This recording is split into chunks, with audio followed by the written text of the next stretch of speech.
നമസ്കാരം. Raft of ഫുട്ബോളിലേക്ക് അവർക്കും സ്വാഗതം. ഫുട്ബോൾ ലോകത്ത് ഇന്നുള്ളതിൽ ഏറ്റവും മൂല്യമേറിയ 5 താരങ്ങൾ നമ്മളത് പരിശോധിക്കുകയാണ്. ടച്ച് ലൈൻ പുറത്തുവിട്ടിരിക്കുന്ന കണക്കാണ്. ഈ കണക്കിനൊരു പ്രത്യേകതയുണ്ട്. ടോപ്പ് 5-ൽ 3 പേരും റയൽ മാഡ്രിഡ് താരങ്ങളാണ്.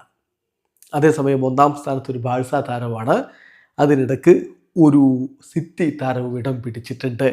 ആരൊക്കെയാണ്, ഏതൊക്കെ സ്ഥാനത്താണെന്ന് നോക്കാം. 5-ാം സ്ഥാനത്താണ് വിനി ജൂനിയർക്ക് ഇടം കൊടുത്തിരിക്കുന്നത്. അദ്ദേഹത്തിൻ്റെ മൂല്യം കണക്കാക്കിയിരിക്കുന്നത് 154 മില്യൺ യൂറോയാണ്. വിനിയുടെ മൂല്യം 154 മില്യൺ യൂറോ. 4-ാം സ്ഥാനത്ത് മറ്റൊരു റയൽ മാഡ്രിഡ് താരം ജൂഡ് ബെല്ലിംഗാമാണ്. അദ്ദേഹത്തിൻ്റെ മൂല്യം കറണ്ട് വാല്യൂ കണക്കാക്കിയിരിക്കുന്നത് 174 മില്യൺ യൂറോയാണ്.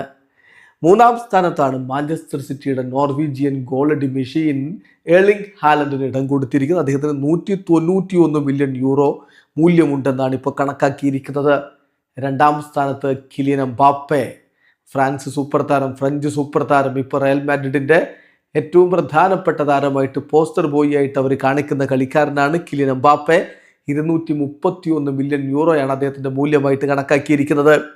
1-ാം സ്ഥാനത്ത് മറ്റാരുമല്ല, FC ബാഴ്സലോണയുടെ യുവ സൂപ്പർ താരം ലാമിൻ യമാലാണ്. യമാലിന് 283 മില്യൺ യൂറോയാണ് ഇപ്പോൾ മൂല്യം കണക്കാക്കിയിരിക്കുന്നത്. വലിയ അന്തരമുണ്ട് എംബാപ്പയുമായിട്ട്. അതായത് ഒരു 50 മില്യൺ യൂറോയിലധികം അന്തരം ഇപ്പോൾ ഈ ഒരു വാല്യൂവിൽ കാണിക്കുന്നുണ്ട്. എന്തായാലും 1 യമാൽ, ലോകത്തെ ഏറ്റവും മൂല്യമേറിയ താരം ആരാണെന്ന് ചോദിച്ചാൽ 1 Yamal, 2 Mbappe, 3 Erling Haaland, 4 Jude Bellingham, 5 Vini Junior. ഇതാണ് അവരുടെ കണക്ക്. നിങ്ങളുടെ അഭിപ്രായം കമൻറ്റ് ബോക്സിൽ രേഖപ്പെടുത്തുക. വീഡിയോ അവസാനിക്കുന്ന ഫുട്ബോൾ ലോകത്ത് കൂടുതൽ വിശേഷങ്ങളുമായി റാഫ്റ്റ് ടോക്സ് എത്താം.